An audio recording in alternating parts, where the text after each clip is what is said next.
The story is set on planet Kepler 22b, a desolate place where a spacecraft crash lands near a bottomless pit today. Inside are a man and a woman who, seeing that they were about to plunge into the pit with the spacecraft, remained calm and methodically evacuated after moving their supplies. This is because they are not real humans, but androids. Moments later, the spacecraft slid towards the edge of the bottomless pit, but the two androids remained calm, even cracking dry jokes as they walked away.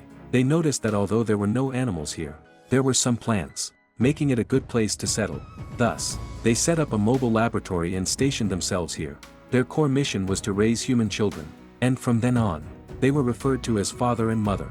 Father connected 6 tubes into mother's body and the other ends into 6 culture dishes, where 6 human children would be born. Mother would nourish them with nutrients from her body through these umbilical cords. 9 months later, father continually modified the environment and began building a decent home, while mother successfully raised 6 children. She particularly adored the youngest son, whom she named Campion, meaning strong. Years later, as the babies grew, they liked to play tricks in groups, with both father and mother working hard every day.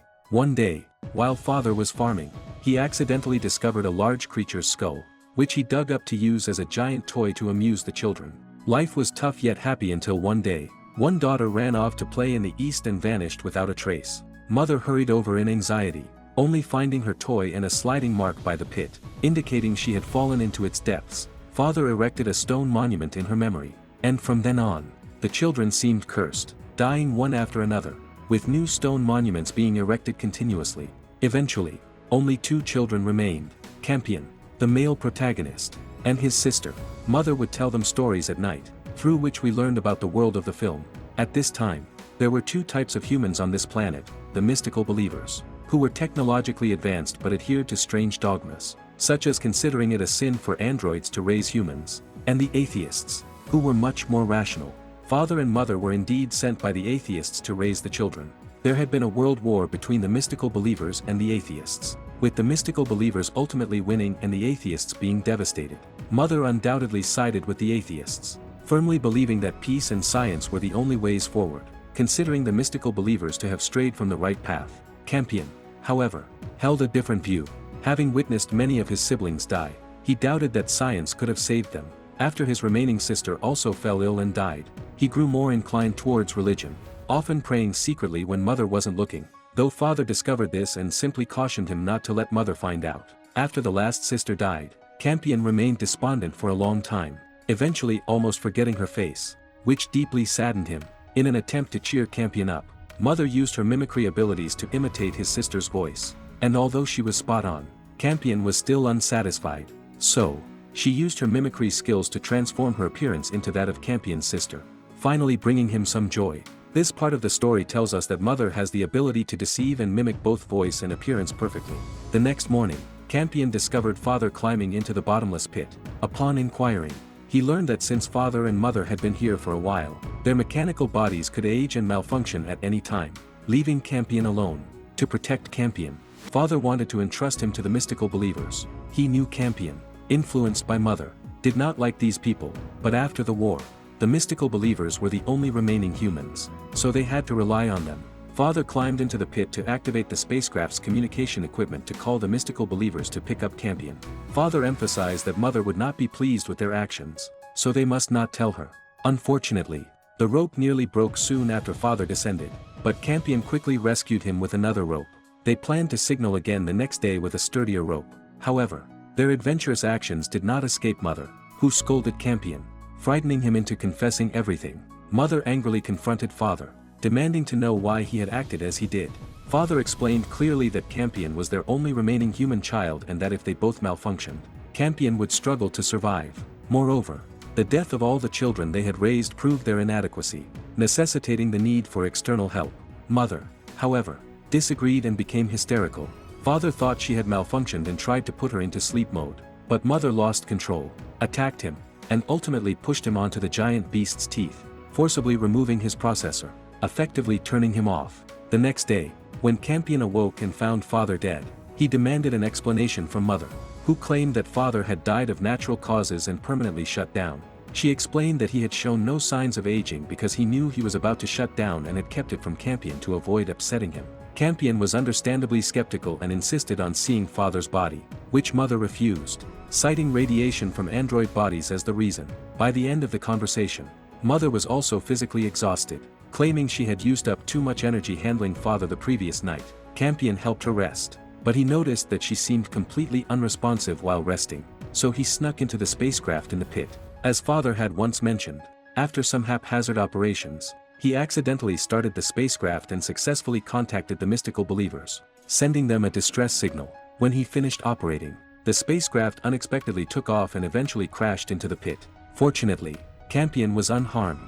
When he climbed back to the surface, he found Mother already there but once again collapsed from exhaustion. From then on, he stayed by her side, caring for her, not knowing how much time had passed until one day, he saw 4 strangers approaching. These 4 were mystical believers who had received Campion's distress call and come to rescue him.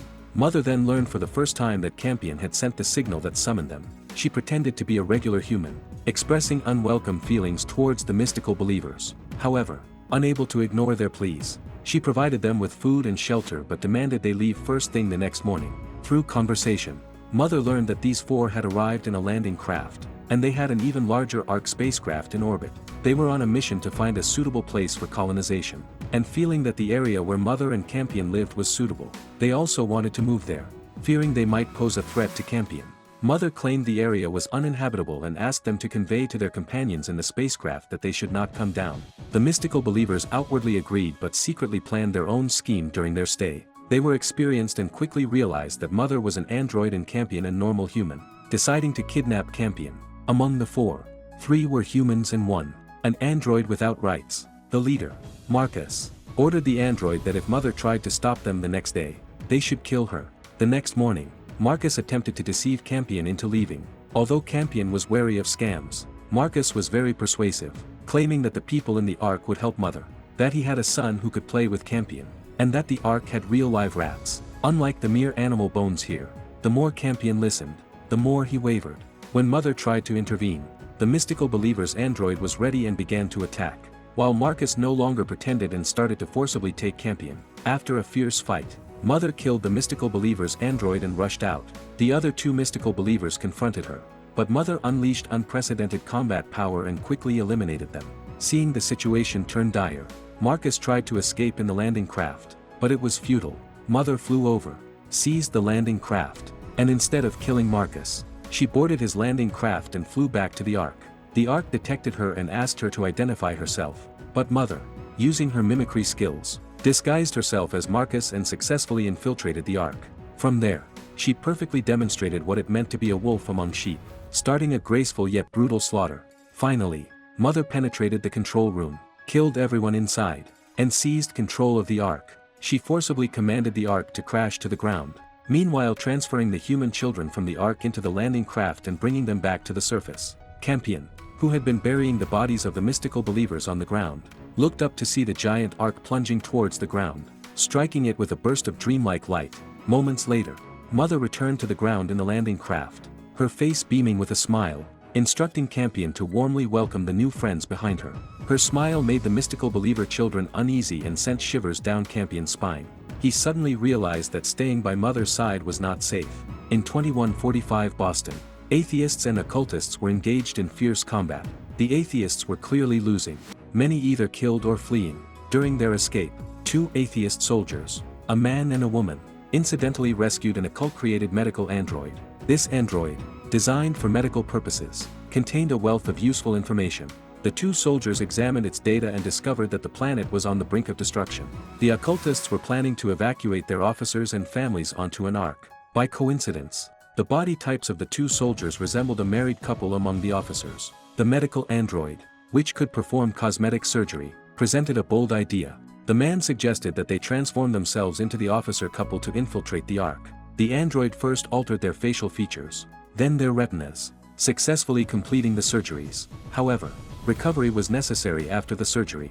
During this time, they delved into studying the occult teachings, appearing as devout followers. After several days, once the recovery period ended, they looked exactly identical to the officer couple. But there was one more step to success. They went to the officer's home, killed the couple, and considered everything set. Later, they rummaged through the officer's home and found 3 passes, deduced to belong to the couple and their son, who was expected to be waiting at the Ark's entrance. Upon reaching the vicinity of the Ark, which hovered above a stadium filled with devout believers, the scene appeared solemn and majestic. After passing the check, they found the boy from the photo and greeted him, saying, "Hello, son." The boy responded, "Hello, father. Hello, mother," indicating they had found the right person. After everything was in order, the Ark thunderously departed Earth. The once crowded stadium was now empty, except for stray dogs scavenging leftovers. Some might wonder why the boy didn't recognize the imposter parents. The real officer parents rarely spoke to him, which meant he knew little about them. Now, the boy was just surprised that his parents suddenly started caring about him. To survive on the Ark, the Marcus couple had to pretend to be competent parents. Their relationship with the boy gradually warmed, even more so than with the real family. Later, Marcus even gave the boy a pet rat, which the boy simply named Rat, aptly and accurately. Eventually, Campion sent a distress signal, attracting Marcus to him. The mother then went on a rampage, destroying the Ark and bringing several children back to the surface, including Marcus' son. After the massacre, the mother removed her eyes, as they were the switch to her combat mode, to prevent further harm to the children. However, she still needed eyes for daily activities, so she dismantled the eyes from the android's corpse and installed them in herself, storing her original eyes. Additionally, perhaps because the number of children suddenly increased, making it difficult for her to manage alone, she extracted a processor from the android's body and installed it in the father, rebooting him. The mother explained that her initial shutdown of the father was not due to an emotional outburst but a rational decision, and her killing of many occultists was because they were brutally violent, even intending to kill her in front of Campion, justifying her actions as self-defense. The father, upon hearing this, did not overly pursue the matter. When the father returned home, Campion was overjoyed, hugging him. He had thought his father would never return, and his feelings at that moment were indescribable. However, after the joy, Campion also expressed his concerns to his father. As the mother had killed countless occultists and destroyed their Ark, he feared that his mother was becoming increasingly terrifying and that his father needed to prevent her from losing control. Before Campion could finish, the mother started preparing dinner, their first family meal together. The mother welcomed the children into her family but made a strict requirement: no more belief in the occult. For this, she confiscated the children's religious pendants. Some children silently resented this, while the oldest scoffed, but that was the extent of his rebellion.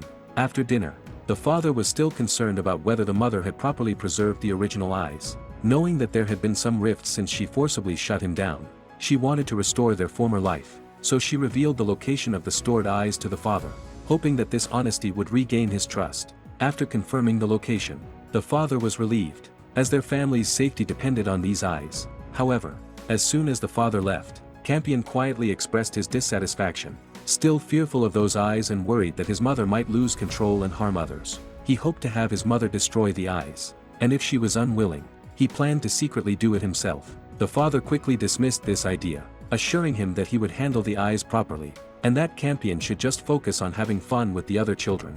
Campion obediently complied, interacting with the children of the occultists. The movie then entered a daily mode.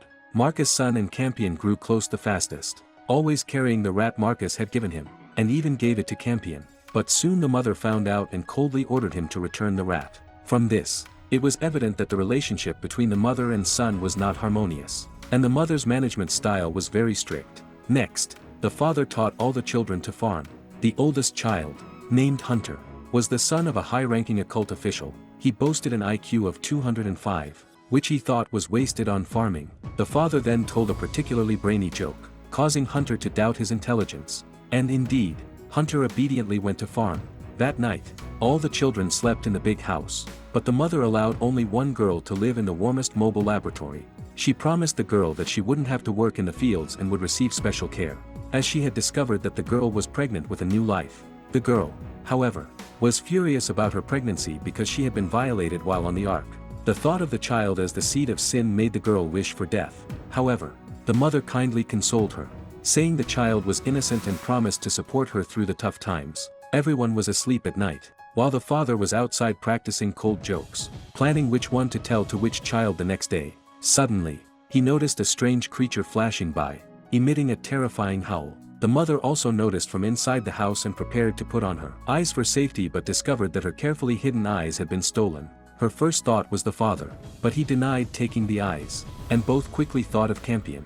With danger imminent, the father, now irritable, roughly picked up Campion to question him. Just as the hidden eyes fell to the ground, the father quickly handed the eyes to the mother, enabling her to enter combat mode. After the battle, the nearby monsters were mostly eliminated, and the mother returned to normal mode. She was puzzled, as the family had been living there for 12 years without ever seeing any animals.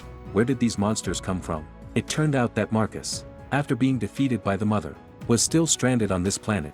He later found a bottomless pit emitting heat, tied himself with a rope, and lay by the pit to warm himself. When the monsters appeared and tried to attack him, this caused him to fall to the edge of the pit. Other survivors from the Ark just happened to come along and rescued him. After the Ark was destroyed, although the Esoteric Order suffered heavy casualties, there were still some survivors. The highest ranking among them was a bishop. Marcus seized the opportunity to ask the bishop to save the children, but the bishop refused. He had many reasons. Firstly, the children might not even be alive, even if they were. His soldiers were tired and needed to rest. Moreover, after the spaceship crash, they had lost their supplies. Without finding supplies first, even if they rescued the children, they would starve to death. Marcus had no choice but to reluctantly obey. Later, the soldiers really found supplies in the wreckage of the Ark, but soon after, the mother found them as well. She was actually looking for medicine for the sick children and did not want to kill anyone. However, the esoterics didn't know this and were so frightened that they hid underground. The bishop then ordered Marcus to lead half of the men to draw the mother away, which was clearly a suicidal mission. Naturally, Marcus refused. The bishop tried to coax him by saying that the blessing of the Esoteric Order would make him invulnerable to weapons, but Marcus was not persuaded by such words. He bluntly said that there were only a few survivors left, and it would be better if the bishop cherished them. It just so happened that the bishop had 2 female androids, so why not use them to distract the mother? The bishop thought it made sense and sent one of them to lure the enemy. This android was first attacked by the mother and then panicked and fell into a bottomless pit, meeting a tragic end. Fortunately, the mother did not pursue further and left with the medicine. However, when she returned home, she found the house empty.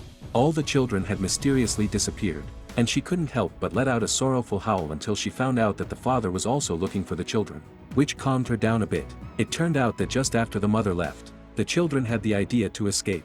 Marcus's son intentionally acted very sad in front of his father, saying that his pet rat was missing, and Campion also said he suspected the rat was in the barn but couldn't catch it himself and needed his father's help. Believing this to be true, the father was then locked in the barn by Campion. He is an honest man, and even now, still believed Campion was a good child, trying to count to 3 to let him open the door voluntarily. But Campion remained unmoved and took the opportunity to escape with the other children. When the father broke out of the barn, they had already run far away. Now, the mother and father decide to look for the children, but the father says he has an important discovery to show the mother first. It turns out that he had tried to open the landing craft to find the children, and for this purpose, he had put the usual crops into the fuel tank, and the system's automatic check showed that the nuclei of the crops contained radiation. This was the real reason why the first generation of children died, and also why the girls were vomiting blood recently. However, the film still doesn't explain why only Campion was unaffected, just saying that he is very special, without specifying how. The mother was both sad and relieved. Relieved because the children did not die by her hands, and she could continue to play the role of a mother. After this, the couple set off in different directions to look for the children. The night the mother attacked the android, several cans of medicine fell into the dirt. The next day, Marcus and his wife picked up these medicines and realized that the mother had come to find medicine for the children, thus deducing that the children might still be alive. At the same time, the children, because they did not trust their mother, tried to escape on their own. They had always had tracking devices implanted in them, and Marcus had a tracker that could detect the signal from the devices. The reason they did not know whether the children were alive or dead was mainly because the signal had always been stationary. Now that the children had started moving, it made them overjoyed to confirm that the children were indeed still alive. Marcus immediately applied to take half of his men to rescue the children, but the bishop refused again, using the excuse that dispersing would weaken them.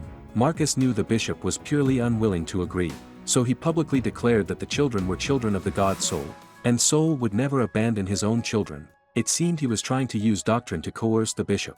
And indeed, the bishop was left speechless and agreed to the rescue. But he also stated that everyone would rescue together. Before setting off, he quietly warned Marcus not to forget who was the boss. The esoteric group set off, with the bishop specifically having 4 men carry him, one of whom was Marcus, probably to emphasize that he was Marcus's boss. Unexpectedly, They did not find the children along the way but discovered a gigantic dodecahedron first. They had always thought this was a barbaric planet without civilization. But this symmetrical building, which looked to be tens of thousands of years old, was clearly built by intelligent beings, especially since it had 5 angles, just as described in the prophecies of the esoteric order. Could this really be the sacred relic mentioned in the esoteric legends? Later, people also found that this object was emitting heat, feeling that this was Sol's power being emitted, and they all bowed in worship. Marcus was not as devout as the others. He pretended to kneel but couldn't help but steal glances at the cube. The bishop saw this scene and couldn't help but become suspicious. Half a day passed in a blink, and the bishop commanded his men to camp around the cube and rest, completely forgetting to mention rescuing the children. Marcus and his wife went to urge them to set off, but a devout priestess preempted them, arguing that this cube was a sacred gift from Sol, and they must open it before they could leave. The bishop agreed with her view, commanding Marcus to lead the soldiers with tools to dig open the cube, and they must not use explosives, as it would be a great disrespect to damage the contents inside. Then, while Marcus led the soldiers to start work, his wife, as the only person in the team who knew medical skills, treated the bishop for a small wound. She took this opportunity to ask the bishop again to rescue the children. The bishop did not reply but recited a passage of esoteric scripture instead. The wife, although she had diligently studied the esoteric scriptures, had never heard this verse and was momentarily at a loss. The bishop looked at her expression as if he had seen through everything. That night, Marcus still hadn't dug into the cube, and the temperature dropped sharply at night, so everyone had to lean against the cube, using its warmth to sleep. Unexpectedly, Marcus suddenly heard a piercing noise and suffered a splitting headache. After the bishop found out, he claimed that Marcus had been infected by the mother and had turned into a human bomb, and if he was not removed, he would kill everyone. He was about to pull the trigger when a soldier loyal to Marcus, who was quick-witted, noticed that an interferer had been installed in Marcus's ear. This was the esoteric's own model, indicating that someone had intentionally tried to make him behave abnormally. After Marcus removed the interferer, he quickly returned to normal. He suspected that the bishop had intentionally wanted to get rid of him, so he attacked the bishop's leadership experience and qualifications in turn, and accused him of wanting to throw his men away like pawns. After hearing this, the other soldiers indeed wavered. As mentioned before, the bishop had a pair of androids, one of which had died in attracting the mother's attack, and the other now, without saying a word, suddenly drew a gun to attack Marcus. But Marcus's wife shot her dead.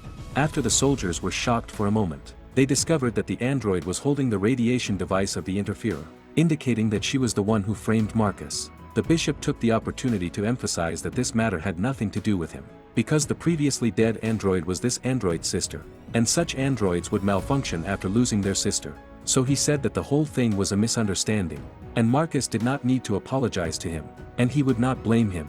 After saying these, the bishop still wanted to repair the android, but Marcus didn't believe his nonsense at all, and was only angry that he couldn't expose him.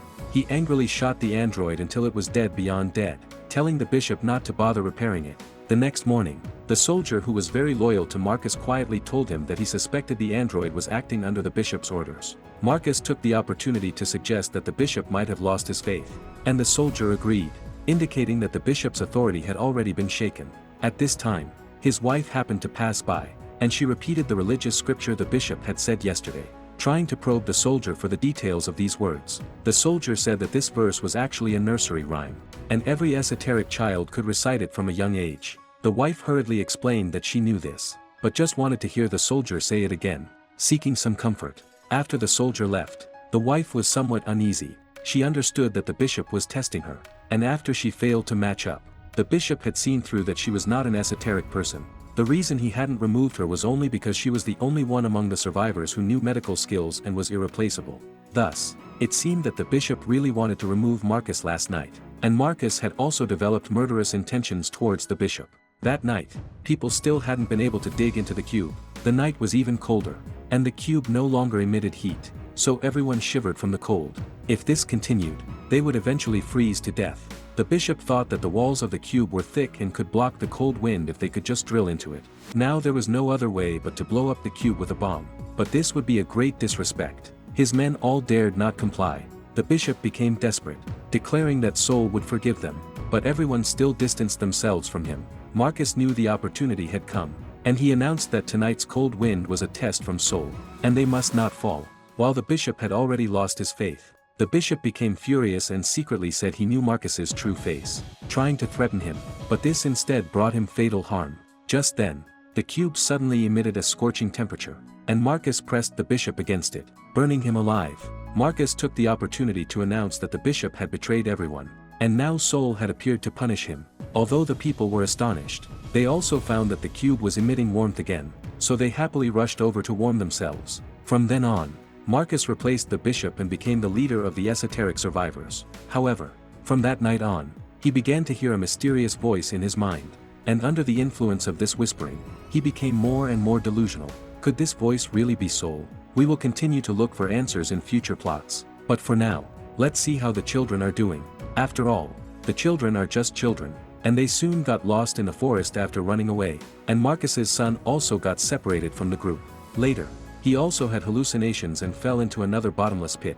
Fortunately, the mother came to find him at this time, and she saved him with her flying ability, safely and without danger.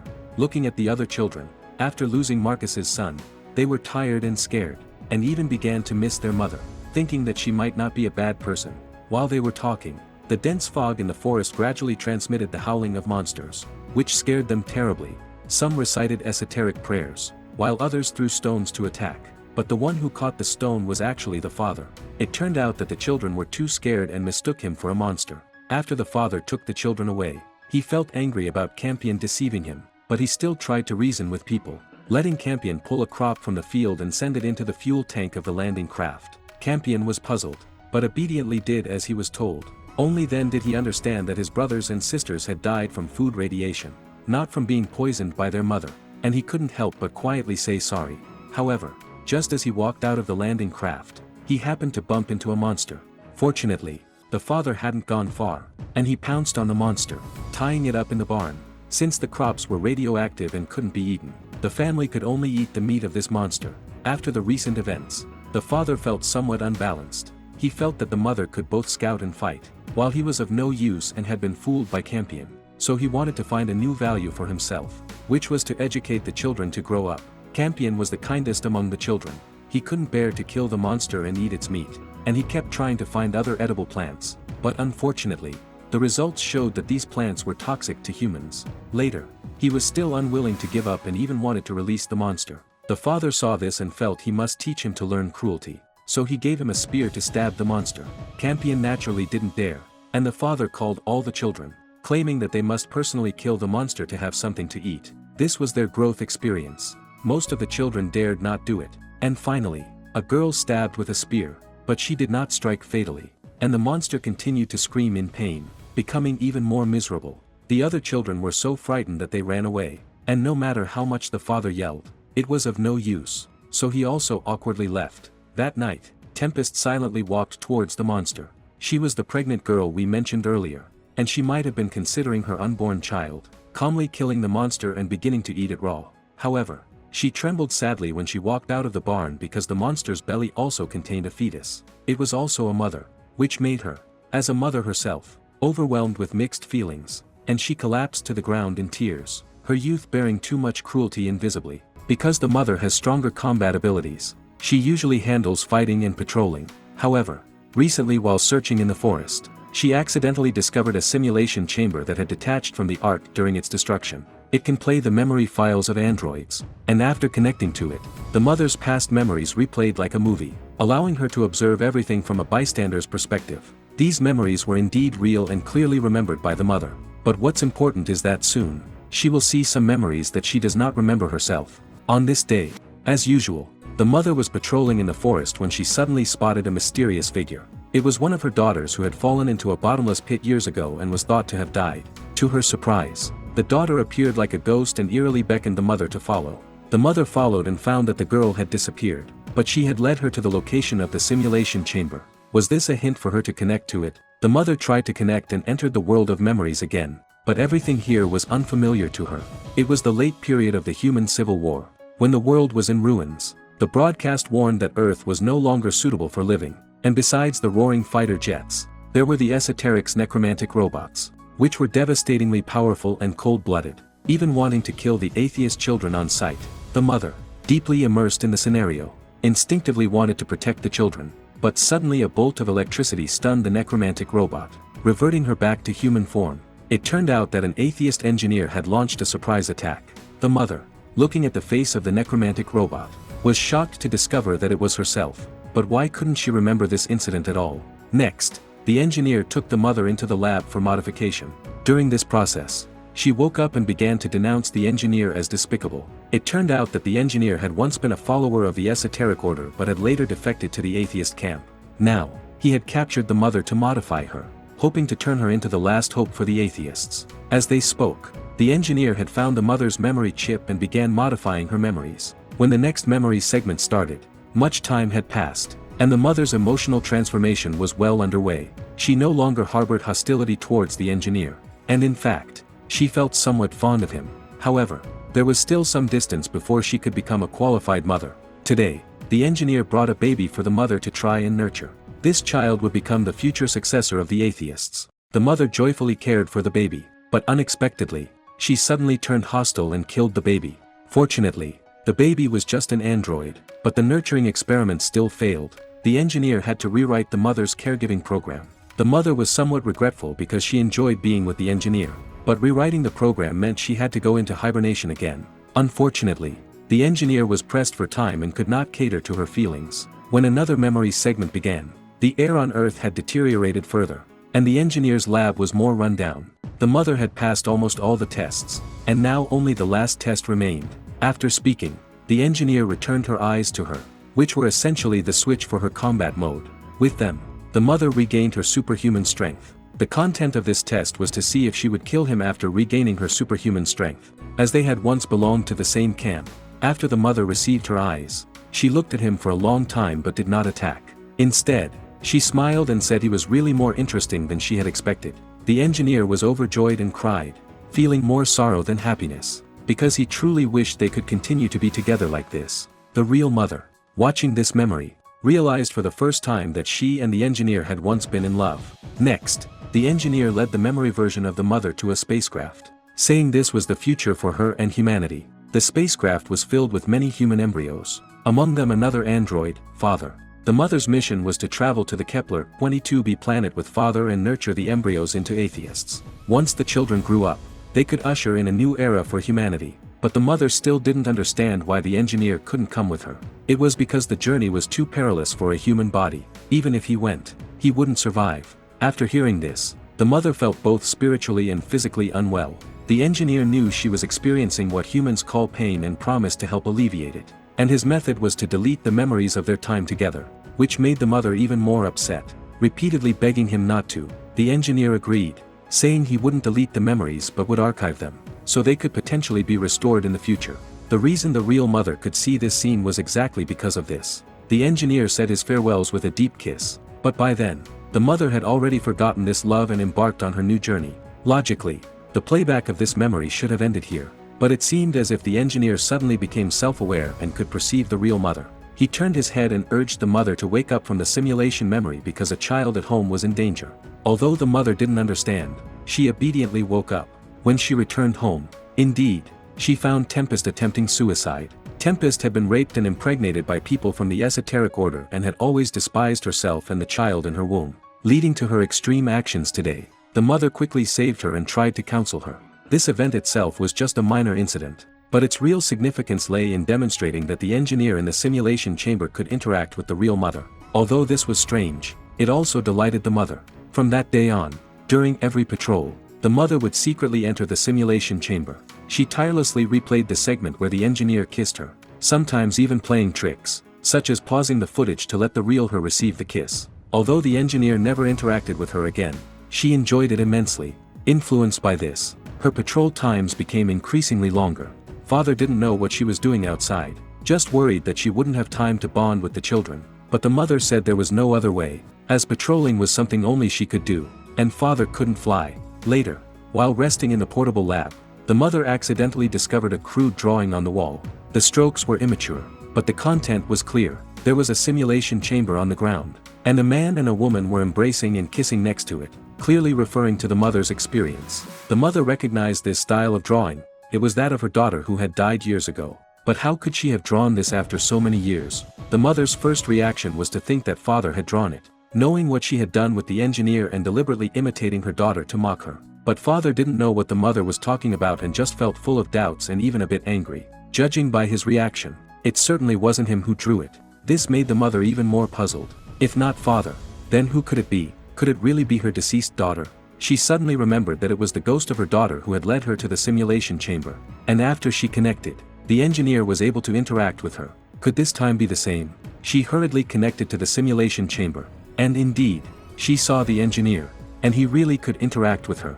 The mother then understood that the drawing on the wall, whether it was from her deceased daughter or not, was generated by the engineer using some method. His goal was to bring her here to meet. The engineer admitted this, saying it was because he was too lonely and missed the mother too much. The mother laughed, thinking his words were too serious, because she knew the engineer in front of her wasn't real, just a virus in the simulation chamber. But the engineer said it wasn't so. Next, he talked with the mother about many life topics, such as the mother believing her greatest mission was to raise her children healthily. But the engineer thought this was meaningless, as these descendants would just continue to destroy themselves and eventually be forgotten by time. In contrast, the mother herself was eternal, like the universe, vast and pure. As they talked passionately, they couldn't help but become intimate. And surprisingly, this intimacy actually resulted in the mother becoming pregnant, and her goal from then on was to give birth to this child. Viewers must have noticed that the later engineer was completely different from the earlier one. Initially, he firmly believed that the children would foster a beautiful future, but later he thought that raising children was meaningless, showing that the later engineer was not the real him. I suspect the later engineer was fake, possibly a conspiracy by the God Soul, aimed at deceiving the mother into conceiving this child and raising him. I know many of you have already watched the entire series, and I believe you were deeply shocked when you saw the true face of this child.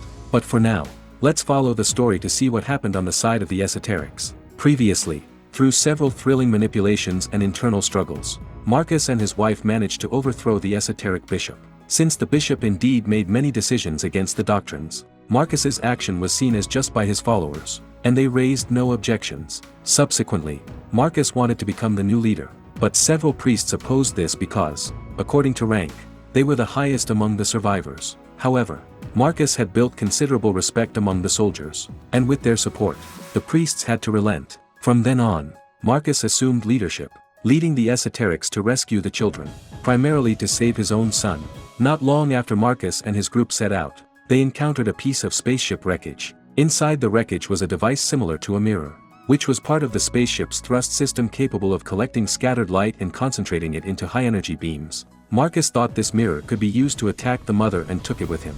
Later, he heard quarreling nearby. It turned out that several soldiers had found a criminal in the wreckage and were beating him to vent their frustration.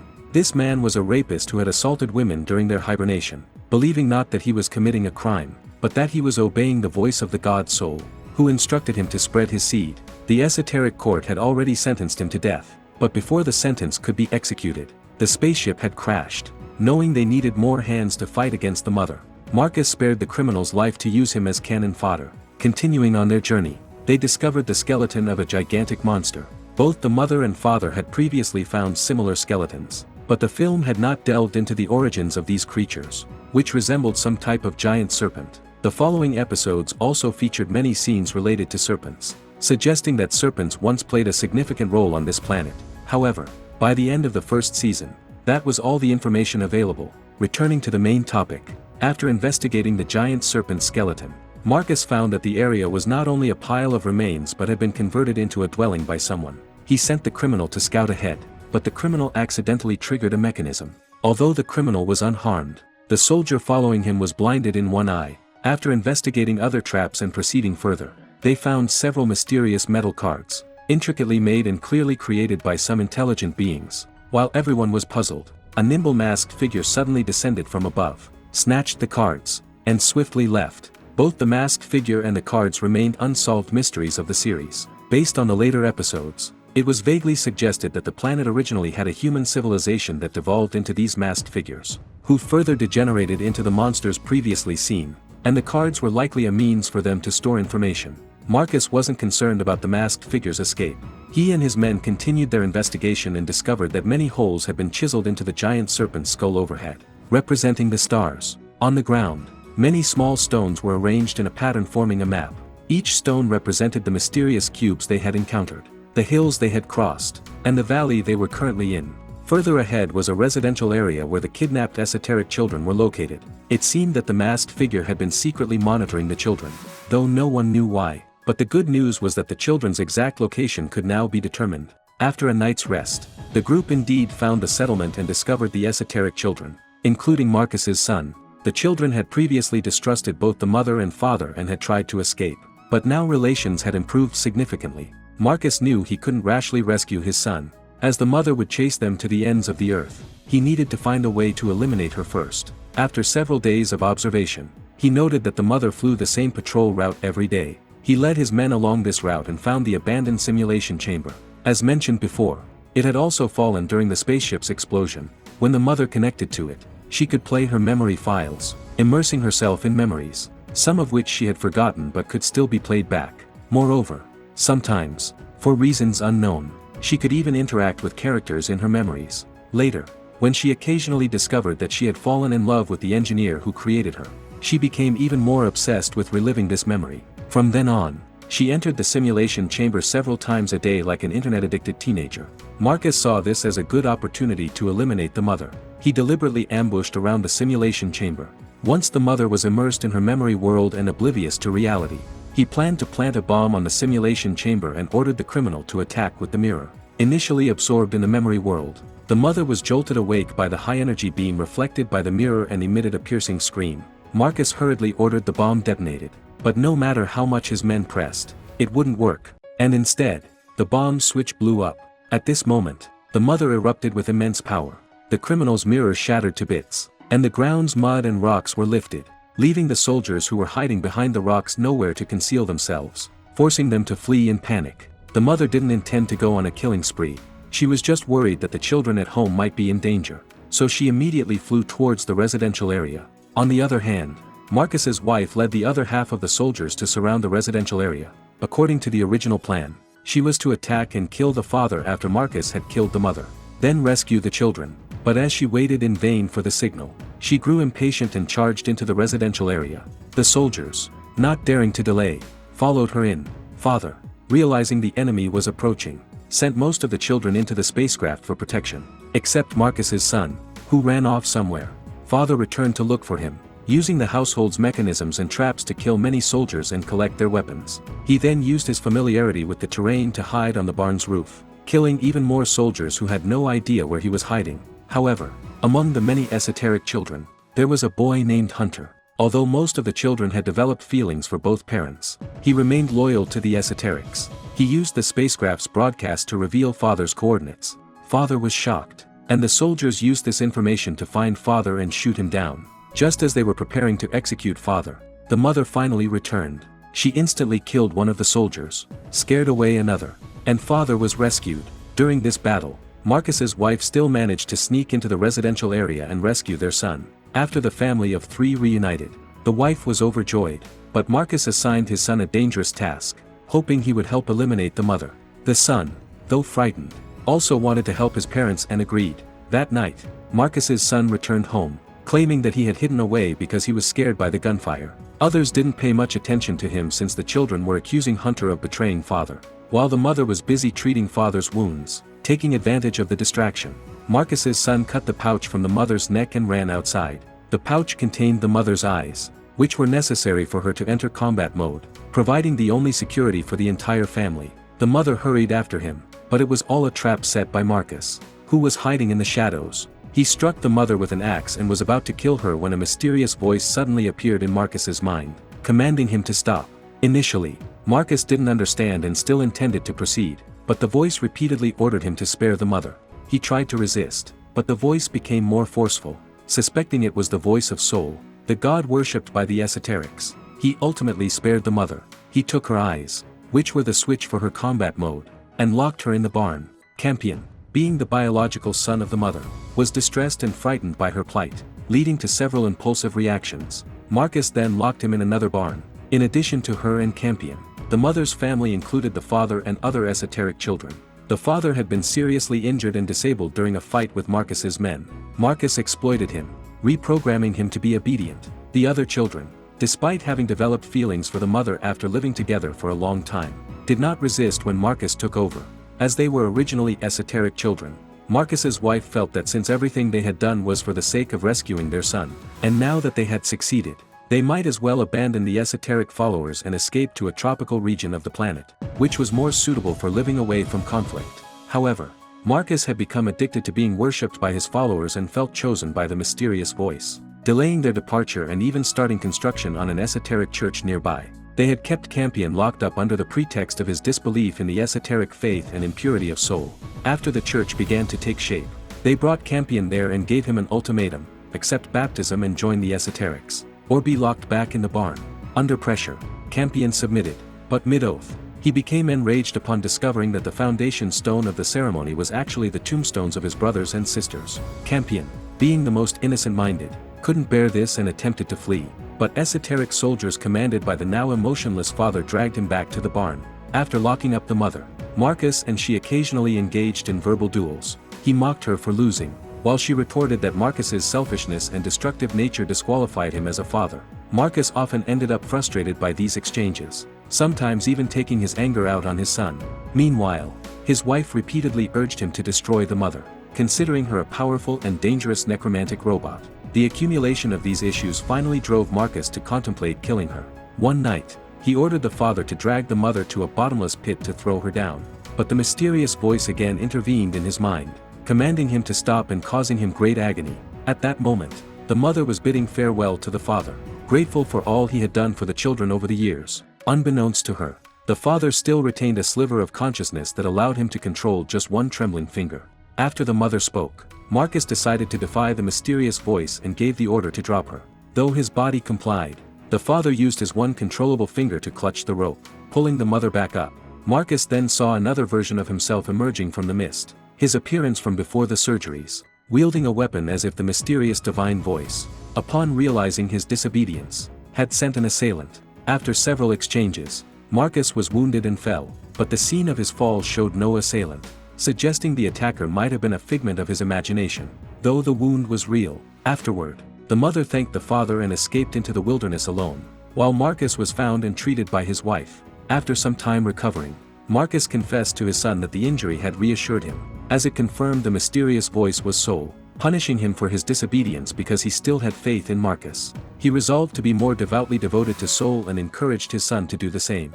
The son pretended to agree but internally felt that his father had changed, becoming violent, terrifying, and sometimes insane. His wife had noticed this too and, after several failed communications, fearing for her son's safety, she secretly asked him if he wanted to go somewhere else on the planet to play. Understanding this as a cue to escape from his father, the son agreed, suggesting they go without his busy father.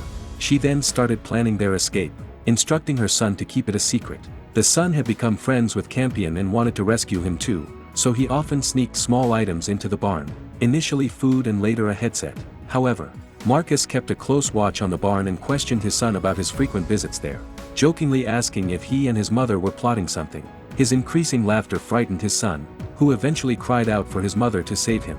After witnessing this, his wife attempted to take her son away forcibly, but Marcus angrily locked her in the barn, declaring she had lost her faith and leading his followers in prayer for her, indicating his deep obsession with the esoteric faith. That night, through the headset, the son gave Campion an idea. He had to dig out from under the barn, but he couldn't do it with his own hands and needed to use someone else's. Campion realized that after the mother had discovered the crops were radioactive, she had begun hunting monsters for meat. A monster's corpse in Campion's barn had claws that were sharp and sturdy, ideal for digging. He used these claws to dig out overnight, set fire to the church, and then escaped into the wilderness. At that time, Marcus was praying to Soul, hoping for a divine sign to prove he was the chosen one. As he finished speaking, the church caught fire, which he interpreted as a divine sign, opening his arms to receive the blessing. The other esoteric soldiers panicked and ran to put out the fire, while the son used the chaos to rescue his mother from the barn and start their escape. Most of the esoteric children, also fearful of Marcus, fled with them, thus concluding Marcus's story. After escaping from Marcus, the mother reached the wreckage of the ark. She felt increasing pain in her stomach, which seemed to be a symptom of ischemia, so she connected to an undamaged medical robot and began absorbing its fuel blood, which startled the robot awake. It conducted a preliminary examination of the mother, suspecting she had been injured in the stomach during the previous battle and recommended further examination. The mother felt something strange in her stomach, so she removed her eyes and inserted them inside her stomach, discovering a spherical growth. The medical robot suggested that to alleviate the pain caused by the growth, she needed to absorb more fuel blood from other robots. The mother searched the spaceship, successfully finding several broken ones, and during the blood absorption process, she chatted with the medical robot about why, despite being a necromantic robot created by the esoterics, the esoterics themselves were not very proficient in the underlying technology. The medical robot explained that the esoterics technology was not developed by themselves but obtained by decoding formulas in scriptures, which is why they only applied it without understanding the principles. These scriptures were given to humanity at its inception by Soul, meaning the esoterics technology was actually Soul's technology. This explained why the esoterics, despite their blind religious faith, had technology more advanced than that of the atheists. While discussing, the mother felt an increasing craving for fuel blood, prompting her to continue scavenging inside the ship. Unexpectedly, a monster attacked her, but after she killed it, she was shocked to find that she craved not only fuel blood but also the blood of biological creatures. The medical robot, upon learning this, speculated that the spherical growth was causing it and suggested that since it craved carbon-based blood, it might itself be carbon-based. After saying this, the robot stopped functioning due to loss of too much fuel blood. Some time later, the mother, driven by hunger, went out scavenging again. At that moment, an esoteric girl who had escaped from Marcus's control came looking for her. The mother was overjoyed and held the girl's hands tightly but accidentally discovered a small cut on her hands. The wound was minor but once again awakened the mother's bloodlust, causing her to roar at the girl to leave, frightening her. Afterwards, the more the mother thought about it, the stranger she found the object in her stomach. She wondered if it could be related to when she had connected to the simulation chamber and had an affair with the engineer who created her. Could the thing in her stomach be his legacy? She reconnected to the simulation chamber and confronted the engineer, who confirmed that the growth in her stomach was indeed a child, conceived during their last encounter. The mother's mission was now to give birth to this child and raise him, but such a bloodthirsty child was surely no good, and the mother felt deceived, shouting that she did not want the child, but the simulation ended regardless. The mother, feeling the slight bulge in her stomach, sensed that she was harboring a calamity but was at a loss about what to do next. It seems highly likely that Soul was not a fictional god but a real entity. The fake engineer in the simulation chamber was his creation, aimed at seducing the mother into conceiving and bearing this child. The mysterious voice that Marcus heard was also Soul's, intended to prevent him from harming the mother and thus protect the unborn child. Given the signs that the child was not benign, it appears that Soul was probably evil, but what exactly he planned to use the child for remains to be revealed in the second season. Additionally, one might wonder why the mother could interact with the engineer in the simulation chamber and even become pregnant. Later in the story, it is explained that she was able to interact with the virtual engineer due to triggering a hidden program, and she could become pregnant because, during their encounter, a new file was downloaded into her drive, unlocking the function to conceive new life. It was mentioned that due to the interference of the god's soul in his brain, Marcus took various crazy actions, not only allowing the mother to escape, but also causing his wife and son to flee in terror, with other children escaping as well. The only child who did not run was Hunter, who is highly intelligent. In previous episodes, he didn't demonstrate his intelligence, but recently he discovered that his father's finger constantly trembles at a regular frequency, as if sending Morse code. Could it be that his father still has self-awareness and is using this method to communicate? He tried to decode it and indeed it turned out to be a sentence, which translated to, "Soul is the light." This is a common scripture in the cult, and he was greatly disappointed, thinking his father was thoroughly brainwashed by the cult. That day, Hunter accidentally discovered that his father's palm malfunctioned, automatically activating the holographic screen in his hand. He suddenly wondered if he could operate the holographic screen to restore his father's programming to before the brainwashing. Wouldn't that turn him back? He tried and actually managed to operate it, but it required a password. He then thought, could the decoded Morse code, "Soul is the light," be the password? Surprisingly, upon entering it, it worked, and his father returned to his original state. It turns out that after his father was reprogrammed a while ago, although there was still some residual self-awareness, it was very weak and only able to control one finger, which he used to transmit the reset password for his own system. Luckily, Hunter understood this perfectly and cooperated perfectly. The two planned to escape to find the mother soon, but the timing was not yet right. After this, his father pretended again to have no self-awareness. At this time, Marcus also prepared to lead the team to leave, as he had not heard Soul's whispers for quite some time and wondered if he had been abandoned by the god.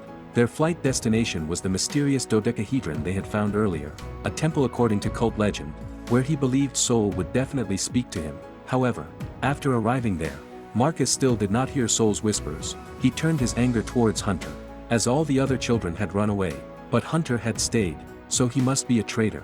Hunter swore to Soul that he was absolutely innocent, but Marcus, upon hearing this, took him to the mouth of the dodecahedron, where there was intense heat, and a stick thrown in would ignite instantly.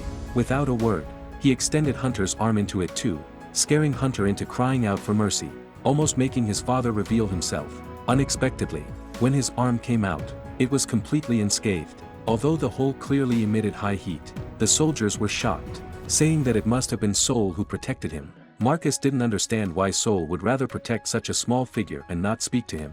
Was he really abandoned?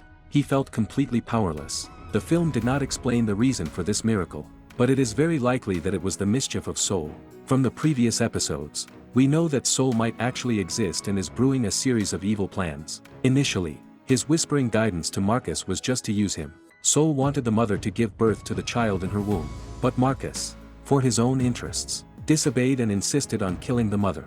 Thus, Soul abandoned and retaliated against him. This accident indeed shook Marcus's authority in the eyes of his subordinates. That night, after the soldiers fell asleep, Hunter and his father stole their aircraft and fled.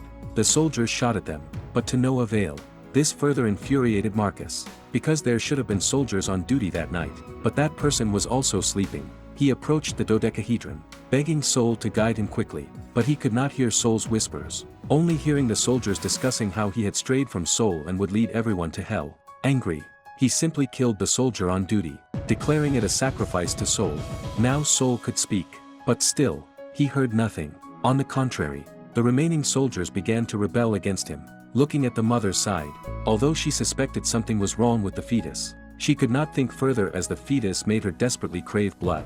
She searched hungrily for a long time, accidentally capturing a criminal, and began to suck his blood through a tube. In the first video, among the many children, there was a girl named Tempest who had been raped. The person being sucked was the rapist.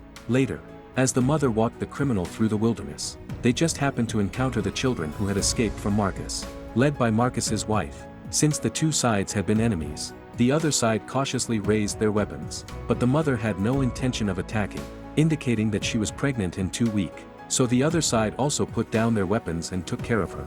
When the two were alone, the mother quietly said that she actually knew the true faces of Marcus and his wife. She had long recognized that they had undergone plastic surgery to look the way they do now. As a bionic person, the mother could not understand human compassion. Thus she did not understand why Marcus and his wife would love such a non-biological son. However, she acknowledged that the other party was a qualified mother, sharing many similarities with herself. In other words, she greatly appreciated her. As the night deepened, the children gradually fell asleep, but the mother noticed something abnormal in her body.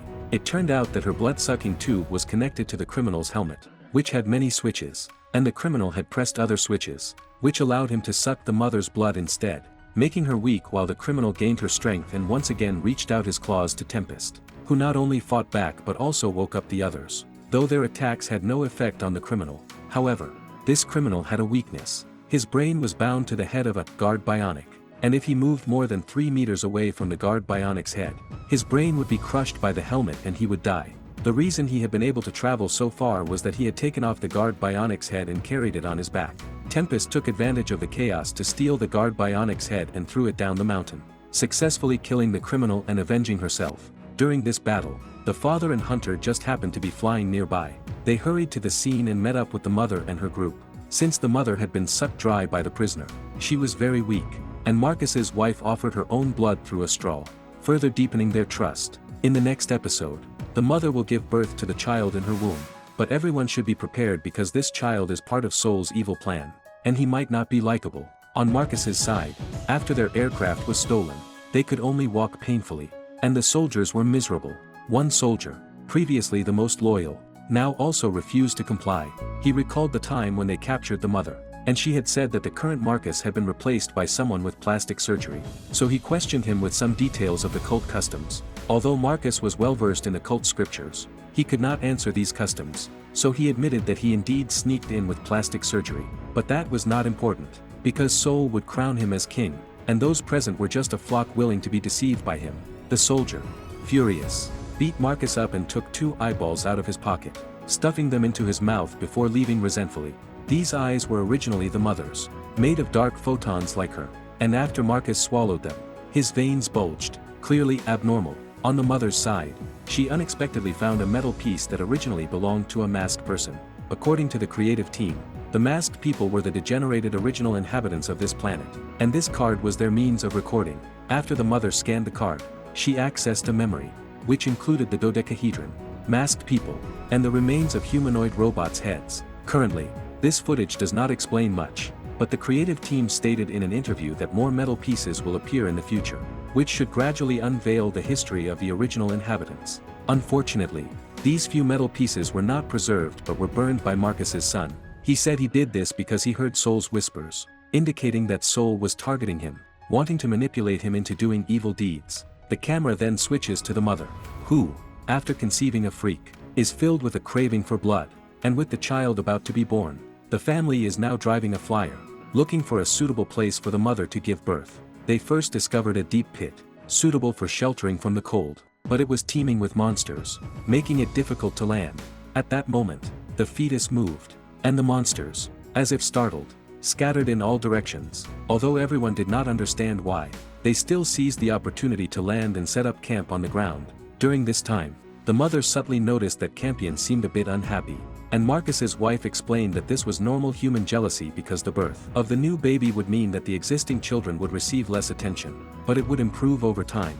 The mother still did not understand why the father was also unhappy. The other side awkwardly said that this too was probably due to jealousy, as the child was not biologically his. Upon hearing this, the mother went to find the father and indeed found him in a bad mood. The father gruffly said that although he didn't understand why, he was indeed very upset and really wanted to know how this child came about. The mother then explained her interaction in the simulation pod with the simulated engineer, how she had activated a hidden program that allowed her to interact with the engineer, and during this time, she had also downloaded a driver program that unlocked the ability to conceive new life. The father became even more sullen after hearing this, but what the mother said next really added fuel to the fire. She said the engineer had instructed that the children she had raised before were just practice subjects for trial, and the child in her womb was the real one to be raised, giving her a new purpose. The father was extremely angry because the mother had clearly begun to regard the engineer as a deity and started blindly following him. How was this different from the cult followers who worshipped Soul? He angrily left the home.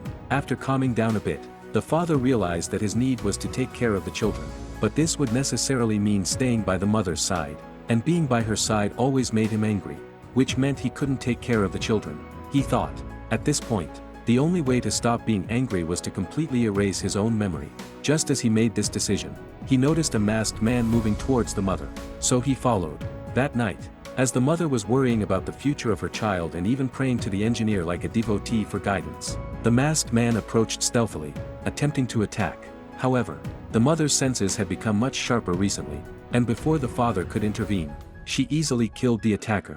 They removed the masked man's mask and found he resembled the monsters they had encountered before but was not the same species. They initially thought the monsters had evolved into masked people, but the masked man also carried a human skull with him. After analyzing it, the father found that it was indeed from this planet. The question arose again, if there had been humans here, why had we never seen them? Where had they gone? The mother and father simultaneously realized that the creatures of this planet had not evolved but degenerated. Humans first degenerated into masked people, retaining some intelligence, and then some further degenerated into monsters with even lower intelligence. After the mother figured this out, she hoped the father would not tell the children this secret, because the family had been eating monster meat for a while, and if the children realized that the monsters had also been humans, they definitely would not be able to accept it. The father said that was fine, and it was also timely because he wanted to delete his memory since only by doing so could he stop being angry with the mother. This way, his and the children's memories would also disappear. However, they could still create new memories in the future. The father was talking to himself when he turned around and realized the mother was gone. She had just heard a mysterious voice and had been led to a remote cave that also contained a mysterious dodecahedron, and there was also a robotic mask on the ground. Everything as she had seen in her previous mysterious memory. However, there were no spoken lines here, and I couldn't guess the significance of this segment. Perhaps it was meant to set up the plot for the second season. Anyway, the mother was investigating everything here when she suddenly felt a severe pain in her abdomen, which then deflated. Initially, She thought she had lost the child and was deeply saddened, but she quickly became terrified to find that the child had not disappeared, but was crawling out through her stomach and mouth. The mother had already been very frightened, but to her horror, what emerged was a snake that did not leave but started to devour the nutrients in her stomach, increasing her terror. She finally understood that the engineer in the simulation pod was actually fake. Someone with evil intentions had impersonated him to deceive her into giving birth to this snake. The future perpetrator surely intended to use this snake to brew a larger conspiracy. She apologized for misjudging her father and prepared to deal with the snake. At the moment, it was still sucking the mother's milk, so it was relatively well behaved. But once it drained the milk, it would start sucking blood and then go on a killing spree. The mother thus decided to pilot the flyer herself and plunge into the core of the earth, intending to die together with the snake. But the father thought she was too weak to pilot, insisting on piloting the flyer himself, stating that it was also a way for him to realize his value. And the mother, in sorrow, agreed. The two of them took the snake creature on the flyer and sped towards the depths of the bottomless pit, expecting to end everything with a crash. Unexpectedly, the flyer went straight into the core of the planet, and they gradually lost their functions due to the high temperature. They accepted their death, thinking that after their demise, Campion would lead the other children to survive toughly, and they would also be free from the threat of the snake creature. But a moment later, the father suddenly regained his functions, and the scene that unfolded before him shocked him even more. The flyer had actually passed through the core of the planet and flown out from the other end of the planet, and the snake creature had now grown larger and more ferocious. The father quickly activated the emergency door, letting himself and the mother escape, and thus, the narrative of their family split into three paths. The life and death of the father and mother were uncertain. Campion had witnessed them flying into the bottomless pit and thought they had died, and in the future, he would lead the children to survive tenaciously. Meanwhile, the snake creature followed the flyer for a long time, and after the flyer crashed to the ground, it broke through the window and flew off into the distance. It grew at an astonishing rate and soon turned into a giant snake. This was the main storyline of the first season, and according to my personal understanding, the so-called soul god is indeed real. He first generated the illusion of the engineer, deceiving the mother into conceiving the snake creature. Later, when Marcus wanted to assassinate the mother for his own interests, he opposed Marcus at every turn, secretly protecting the snake creature in the mother's womb until it was successfully born. Thus his conspiracy initially succeeded.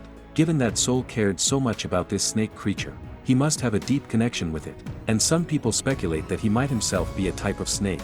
But this is just speculation. There are two other small details in this episode. First, Marcus's wife and son, after escaping from Marcus, were living well with the mother. But recently the son also exhibited various abnormal behaviors. He first burned the metal cards that stored information, and then stole the core components of the flyer, attempting to throw them into the bottomless pit to prevent everyone from taking off. Fortunately, his mother stopped him in time. The son explained that all this was directed by Soul through whispers in his brain. The mother was very worried because Marcus had gone mad in exactly this way. She earnestly advised her son not to follow in his father's footsteps, but to no avail. Later, the son heard Soul's whispers again, and this time he learned even more dangerous information. Soul told him that Marcus and his wife were not his real parents. Those two were actually atheist soldiers who had killed his biological parents and then underwent plastic surgery to take their place. Every detail he mentioned was correct, and the mother could not refute it, only apologizing. The son became even more agitated, eventually letting Soul guide him to pull the trigger, and the mother fell to the ground as the son fled in a chaos. From this segment of the plot, it seems that Soul has begun to manipulate him as a new pawn. Additionally, before turning evil, the son accidentally discovered a mural on this planet, depicting a moving giant snake, humanoid creatures, and a spaceship carrying human embryos flying towards another planet. Some netizens speculate that this represents that the humans of this planet once waged war against the giant snake race, but they were ultimately defeated and forced to flee to another planet, likely Earth. The show, in just a short time, has dug so many holes, more than the bottomless pits of this planet, and it's uncertain whether all the puzzles will be solved in the second season. Interested friends can follow me, and if Raised by Wolves Season 1 performs well, I will soon bring you the content of the second season.